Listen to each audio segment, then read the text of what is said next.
Hi everyone, welcome back to my channel Sakshi Saini makeover. So guys, आज मैं आपके साथ शेयर करने वाली हूँ हाफ लेग वैक्सिंग कैसे करेंगे। और वैक्स में यूज़ होने वाले सभी प्रोडक्ट्स आपके सामने हैं। तो मैं पहले आपको प्रोडक्ट्स दिखा देती हूँ कि वैक्स में हम क्या क्या यूज़ करते हैं और हमें किस किस प्रोडक्ट की बिल्कुल बेसिकली नीड होती है, जो हमारे लिए बहुत ही ज़रूरी होते हैं। सो सबसे पहले गाइज़ मैं आपको बता देती हूँ, यहाँ पर हमें ये वैक्स हीटर की नीड होती है। यहाँ पर आप वैक्स हीटर कोई भी ले सकते हैं। यहाँ पर ये मैंने नॉर्मली वैक्स हीटर लिया है और वैक्स हीटर के साथ हमें स्पैचुला की नीड होती है। तो मेरे पास आप स्पैचुला भी देख सकते हैं। बहुत लोग कमेंट करते हैं कि आप स्पून से क्यों करते हो, कि आप स्पैचुला यूज़ कर सकते हो। तो ऐसा कुछ भी नहीं है, मेरे पास आप देख सकते हो स्पैचुला भी है, एक दो स्पैचुला और है। बट कंफर्टेबल होने की भी बात होती है, तो मैं इस तरह से स्पून से वैक्स करती हूँ, जिसमें मुझे कंफर्टेबल लगता है। क्योंकि स्पून में ना क्या होता है कि थोड़ी सी गहराई होती है, जिसमें वैक्स थोड़ा अच्छी क्वांटिटी में आ जाती है, और स्पैचुला थोड़ा प्लेन होता है, जिससे थोड़ा कम क्वांटिटी आती है। और दूसरी बात है कि स्पैचुला से थोड़ी मोटी लेयर की एप्लीकेशन होती है और स्पून से थोड़ी कम पतली लेयर की एप्लीकेशन होती है। साथ ही वैक्स के साथ हमें स्ट्रिप की नीड होती है। तो यहाँ पर मैंने स्ट्रिप ली है वेदा केयर की। वेदा केयर की स्ट्रिप्स में आप ब्राउन शेड भी ले सकते हैं, वाइट भी ले सकते हैं। बस हो गया ये पाउडर और ये पफ हो गया, जिससे हम स्किन पर पाउडर अप्लाई करते हैं। एंड यहाँ पर मेरे पास ये हैं 2 वैक्स। अब आप सोच रहे होंगे कि हम इन 2 वैक्स को कैसे करेंगे। कि अगर आप रिका वैक्स आपको सूट नहीं करती है और रिका वैक्स अगर आपकी स्किन को पील कर देती है, तो उसके लिए आप कौन सी वैक्स कर सकते हैं जिसका रिजल्ट रिका वैक्स के जैसा मिले। तो गाइज़, आप सभी को पता ही है रिका वैक्स बहुत अच्छी है, सबसे बेस्ट है। सबसे अच्छी बात होती है कि रिका वैक्स ना जब हम करते हैं तो टैनिंग बहुत अच्छे से निकल जाती है, हेयर ग्रोथ लेट निकलती है, क्योंकि रिका वैक्स से बहुत छोटे से छोटा हेयर निकल जाता है इजीली। तो क्या होता है कि जब रिका वैक्स से प्रॉपर हेयर निकल जाते हैं तो उसमें क्या होता है, ग्रोथ लेट आती है। लेकिन कभी कभी क्या होता है कि जिनकी स्किन सेंसिटिव होती है, जिनकी स्किन एकदम पील हो जाती है, बहुत ज़्यादा हल्की होती है, तो उनकी स्किन रिका वैक्स से पील हो जाती है। तो उन सब के लिए ये वैक्स मैं लेकर आई हूँ, जो कि बहुत ही अच्छी है, बहुत ही अच्छी है। ये इसकी ब्लूबेरी जेल वैक्स, जो कि हेयर को बहुत अच्छे से निकालती है और बिल्कुल रिका वैक्स के जैसा ही आपको इसका रिज़ल्ट मिलता है। लिटरली मैंने जब इसको फर्स्ट टाइम अप्लाई किया, तब मुझे एकदम ऐसा लगा कि हाँ, रिका वैक्स के जैसा बिल्कुल सेम रिज़ल्ट है।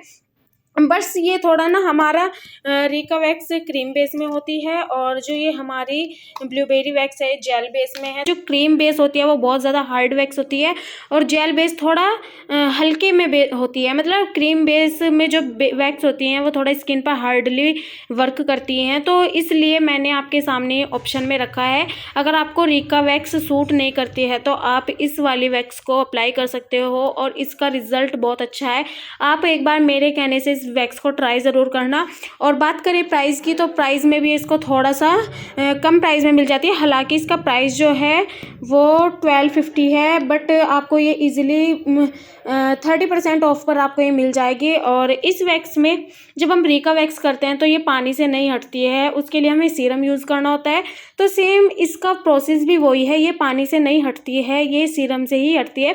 कहने का मतलब है रिज़ल्ट सेम है, वर्क सेम है, ग्रोथ आने का रिज़ल्ट सेम है, यूज़ करने का भी सेम तरीका है। जैसे ये वैक्स कम गर्म लगती है, ऐसे ये वैक्स भी गर्म कम लगती है। बट सेम प्रोसेस होने के साथ साथ इसमें जो यूज़ होता है सीरम, वो भी इसमें ये यूज़ होता है। बस दोनों में फ़र्क क्या हो गया, ये क्रीम बेस हो गई और ये जेल बेस हो गई। तो यहाँ पर इस वैक्स को हटाने के लिए हम यूज़ करते हैं बॉडी मसाज ऑयल। आप रिका वैक्स का भी ऑयल ले सकते हैं, या फिर आप कोई भी सीरम ले सकते हैं। अगर आपके पास अवेलेबल नहीं है तो आप कोकोनट ऑयल भी ले सकते हैं, जिससे आप इजीली इसको हटा सकते हैं। सो गाइस, बेसिकली हमें इन सभी प्रोडक्ट की नीड होती है। बाकी तो आप जितना चाहे प्रोडक्ट इकट्ठा कर सकते हैं, लेकिन बेसिकली जो हमें प्रोडक्ट्स की नीड है तो वो हमें सिर्फ इतनी ही है कि आपको इन सामान की ज़रूरत आपके पास होनी ही होनी चाहिए। सो चलिए वीडियो को शुरू करते हैं और आप रिज़ल्ट देख सकते हैं। सो गाइज़, पहले आप देख सकते हो मेरे पैरों पर बहुत ज़्यादा हेयर ग्रोथ आई है, क्योंकि मैं 3 to 4 मंथ के बाद वैक्सिंग करा रही हूँ। क्योंकि मुझे था कि अब की बार फुल ग्रोथ कराकर वैक्स कराऊंगी। और नीचे से आप हल्का सा देख रहे होंगे हेयर क्लीन है, क्योंकि वो मैंने कर लिए थे वैक्स से। सो गाइज़, अब आप इस वैक्स का रिजल्ट देखोगे। हमने हीटर में वैक्स को निकाल लिया है और हमें एप्लीकेशन करनी है हेयर के डायरेक्शन में।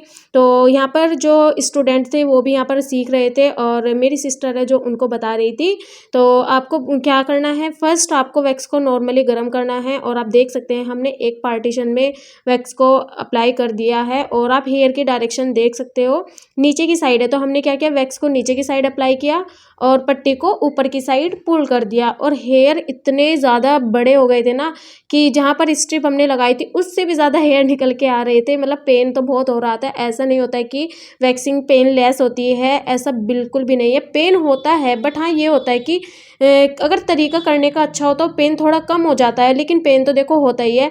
और आप ग्रोथ देख सकते हो, एक ही स्ट्रिप में एक ही बार में इतने भर भर के हेयर निकल कर आए हैं। और आप ये देख सकते हैं सामने से हमने जहाँ पर भी वैक्स को अप्लाई किया वहाँ पर एक छोटा सा भी बाल नहीं बचा है, क्योंकि इसका रिजल्ट बिल्कुल रीका के जैसा है। आप एक बार मेरा विश्वास करके इस वैक्स को परचेज ज़रूर करना, ट्राई ज़रूर करना। और मेरी स्किन मतलब मोस्टली ऐसा होता ही है, रीका से पील होती है, बट लेकिन इस वैक्स से ना तो मेरी स्किन पर रेडनेस आई है और ना ही मेरी स्किन पर इससे कोई पील हुई है। सो गाइज रिजल्ट की बात करें तो मैंने आपको इसका रिजल्ट बता दिया है, बाकी आप वीडियो में देख सकते हैं। चलो अब मैं आपको बताती हूँ कि आपको वैक्स कैसे करनी है। तो देखो बालों को निकलने के बाद पैर कितने गोरे गोरे सुंदर से लग रहे हैं और मैं आपको क्लोज करके दिखा रही हूँ कि देखो आप एक छोटा सा भी बाल नहीं बचा है वैक्स में निकले बिना। सो चलिए अब शुरू हम करते हैं। साइड में पहले हमने एप्लीकेशन की, फिर हमने सेंटर में एप्लीकेशन की, फिर से हम अब साइड में एप्लीकेशन करेंगे। चाहे तो आप छोटे छोटे सेक्शन में भी वैक्स को अप्लाई कर सकते हैं और चाहे आप इस तरह से पूरे सेक्शन में अप्लाई कर सकते हैं। बस मेरा था कि भाई बड़े बड़े सेक्शन में वैक्स कर दो, क्योंकि मुझे ऐसा मन था कि बस एक ही बार में बाल निकल जाए, इतना अच्छा है। तो आप छोटे छोटे सेक्शन करके भी एप्लीकेशन कर सकते हैं वैक्स की। तो हमने क्या करना है, देखो बेसिकली आपको करना क्या है, आपको वैक्स को बालों की डायरेक्शन में अप्लाई करना है। अगर बालों की डायरेक्शन नीचे को है तो आपको वैक्स को नीचे लगाना है, अगर बालों की डायरेक्शन साइड में है तो आपको साइड में लगाना है। और जिस साइड भी हम वैक्स को लगाते हैं बिल्कुल अपोजिट साइड उसके पट्टे को हमें खींचना होता है। जैसे कि अब आप देख सकते हैं हमने तीनों साइड जब वैक्स लगाई तो हमने नीचे को लगाई, लेकिन बैक साइड के जो हेयर हैं वो हल्का सा तिरछे करके हैं, मतलब साइड में है। तो हमने क्या किया, साइड में वैक्स लगाई, स्ट्रिप को भी हमने साइड से रखा और साइड में ही इसको खींच दिया।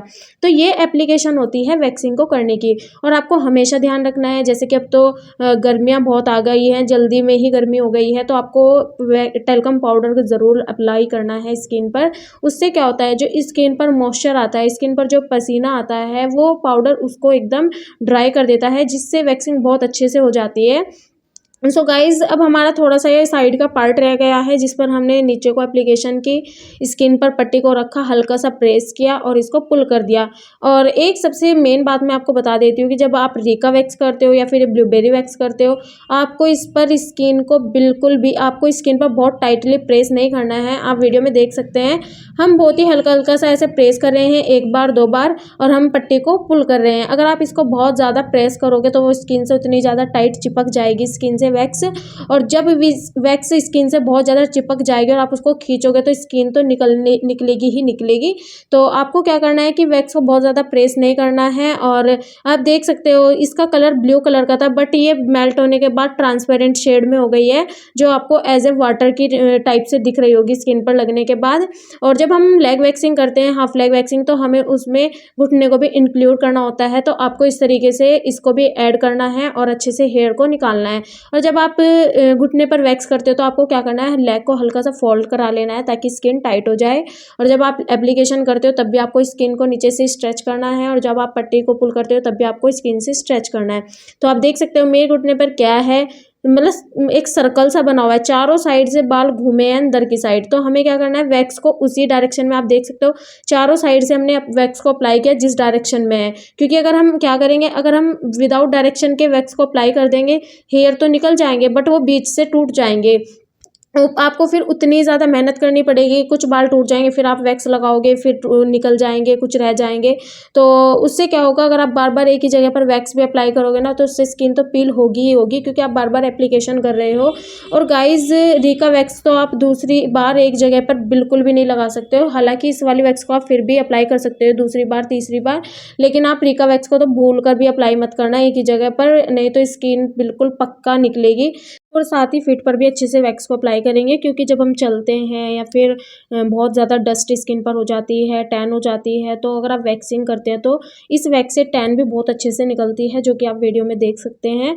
और ज़रूरी नहीं होता है कि वैक्स हेयर को क्लीन करने के लिए होती है। वैक्स तो आपकी स्किन पर अगर टैन हो चुकी है, आपकी स्किन डल नज़र आ रही है, आपकी स्किन डैमेज हो गई है, या फिर आपकी स्किन में बिल्कुल भी स्मूथनेस नहीं है, या फिर बहुत सारी स्किन पर अगर प्रॉब्लम है, तो आप स्किन पर वैक्स करा सकते हैं, जिससे स्किन बहुत अच्छी हो जाती है। और आप यहाँ पर देख सकते हैं वैक्स का टेक्सचर कितना पतला है, और ये फिर भी बिल्कुल भी गर्म वैक्स नहीं लग रही है, क्योंकि मैं खुद पे वैक्स करा रही हूँ तो मैं फील कर सकती हूँ। तो बिल्कुल भी वैक्स गर्म नहीं लग रही थी। और ऐसे ही सेम हम दूसरी लेग्स पर भी करेंगे। तो आप देख सकते हो यहाँ पर हमने, आप इतने छोटा सेक्शन ले लेकर भी वैक्स अप्लाई कर सकते हो, बट मैं यहाँ पर पूरा वैक्स लगवा के करवा रही थी। सो इस तरीके से आपको स्पून से बहुत ही मतलब भर भर के भी आपको नहीं लेना है, नॉर्मल क्वांटिटी लेंगे। आप चाहे दोबारा वैक्स ले सकते हैं। और आपको पट्टी को प्लेन साइड से रखना है, हल्का सा प्रेस करेंगे और ऊपर की साइड खींच देंगे। और आप इस वाले पैर पर भी देख सकते हैं हेयर नीचे के बजाय ऊपर तक निकल गए। बट आप अगर इतनी ज़्यादा लेंथ है तो आप क्या करें, आप छोटे छोटे सेक्शन में ही वैक्स करें। और देख सकते हैं बिल्कुल स्किन से एक एक हेयर निकल गया है। और अब हम आ जाते हैं दूसरी साइड। और पाउडर आप देख सकते हो स्किन पर बहुत अच्छे से लगाया है, बहुत क्वांटिटी में लगाया है, ताकि स्किन में बिल्कुल भी मॉइस्चर ना रहे, क्योंकि जब स्किन पर मॉइस्चर आ जाता है तो वैक्सिंग में दिक्कत होने लगती है। हालांकि अगर थोड़ा मॉइस्चर आ भी जाता है तो ये वाली वैक्स बहुत अच्छे से रिजल्ट देती है। इसी वैक्स करा ली थी। और मेरे पैरों पर ना मतलब रिका वैक्स जब मैं कराती हूँ, मतलब स्किन सेंसिटिव भी है, और पता नहीं मतलब रेड रेड हो जाता है बहुत ज़्यादा, और मेरी स्किन भी निकल जाती है। तो मैंने सोचा चलो ये वाली वैक्स करती हूँ, क्योंकि इसका रिज़ल्ट भी काफ़ी अच्छा है, क्योंकि मैंने पहले एक क्लाइंट को की थी, मुझे बहुत अच्छा रिज़ल्ट लगा। और जो जिस क्लाइंट को मैंने ये वाली वैक्स की थी वो परमानेंट हमेशा रिका वैक्स ही कराती है। बट मैंने उनको बोला कि ये वैक्स बहुत अच्छी है, तो उन्होंने कराई, तो उनको भी ये लगा कि हाँ रिका वैक्स से भी अच्छी वैक्स है, मतलब जैसा रिका का रिज़ल्ट है वैसा ही सेम रिज़ल्ट है। और रिका वैक्स करते हैं तो जब थोड़ी चिपचिप भी हो जाती है, लेकिन इस वाली वैक्स में बिल्कुल भी चिपचिप नहीं होती है, बहुत इजीली हट जाती है, और बिल्कुल भी ऐसे स्किन पर नहीं रहती है। लेकिन इसको हम जब क्लीन करते हैं स्किन को, तो हमें क्या करना होता है, हमें फिर भी सीरम से ही लगाना होता है। तो इस तरह से गाइज आप देख सकते हैं हमने लेग्स पर चारों साइड वैक्स के 4 सेक्शन में, और जिससे कि आप देख सकते हैं बहुत अच्छे से हेयर निकल गए हैं। एंड नीज़ को भी हमें अच्छे से कवर करना है। नीज़ के बैक साइड का जो पार्ट होता है, जैसे कि आप देख सकते हैं, उस पर भी हमें वैक्स कर देनी है। और हम क्या करेंगे, सीधा वैक्स कैसे अप्लाई करोगे, और तो हेयर क्या है बीच से टूट जाएंगे, और जब हेयर टूट जाएंगे तो आपको मैंने बता ही दिया है, आपको उसमें बहुत ज़्यादा मेहनत करनी पड़ेगी, आपका टाइम वेस्ट होगा, और स्किन भी बहुत ज़्यादा पेन करने लगेगी। तो आपको क्या करना है कि बस देखो, अपने काम को कर रहे हो तो बहुत अच्छे तरीके से करो, चाहे वो मेकअप हो, चाहे वो वैक्सिंग हो, स्किन वर्क हो, या फिर हेयर वर्क हो। जितना भी आप अच्छे से वर्क करोगे आपका क्लाइंट उतना ही हैप्पी होगा। और मैं आपको बता देती हूँ, आप बोलते हो कि आप स्पैचुला से नहीं करते हो, स्पून से करते हो। मैं बोलती हूँ कि मुझे कंफर्टेबल लगता है, कि क्लाइंट भी तो कंफर्टेबल होना चाहिए। भाई क्लाइंट कंफर्टेबल है तभी तो मैं स्पून यूज़ कर रही हूँ। अगर क्लाइंट कंफर्टेबल नहीं होगा तो मैं कैसे यूज़ कर लूँगी। तो देखो सबका अपना अपना मेथड होता है, आपको जैसा कंफर्टेबल लगे आप वैसे करो। मुझे ऐसे कंफर्टेबल लगता है तो मैं ऐसे करती हूँ, मेरे क्लाइंट भी सेटिस्फाई है, तो आप अपना तरीका अपने पास रखो, और मैं जैसे करती हूँ मुझे वैसे करने दो। सो गाइज आप देख सकते हैं हमारी दोनों पैरों की वैक्स कंप्लीट हो चुकी है, और अब हम करना है स्किन को क्लीन। तो यहाँ पर आप देख सकते हैं टॉवल को हमने हल्का सा वेट किया, और हल्का सा पैरों को हम क्लीन कर रहे हैं। उसके बाद हम सीरम अप्लाई करेंगे, ताकि हमारी स्किन पर जो थोड़ी बहुत कहीं वैक्स लगी है तो वो बहुत अच्छे से हट जाती है, और स्किन पर रेडनेस ना आए, स्किन पर कोई भी ड्राइनेस ना रहे, इसलिए हम यहाँ पर सीरम का यूज़ कर रहे हैं। और सीरम लगाने के बाद और वैक्सिंग कराने के बाद स्किन इतनी ज़्यादा सॉफ्ट हो जाती है, इतनी स्मूथ हो जाती है, मतलब खुद को अपनी स्किन इतनी अच्छी लगती है। तो आप भी इस तरीके से वैक्स को ट्राई करना, इस वाली वैक्स को ट्राई ज़रूर करना। और वीडियो अच्छी लगे तो प्लीज़ लाइक करना, शेयर करना, चैनल को सब्सक्राइब कर देना। Thank you.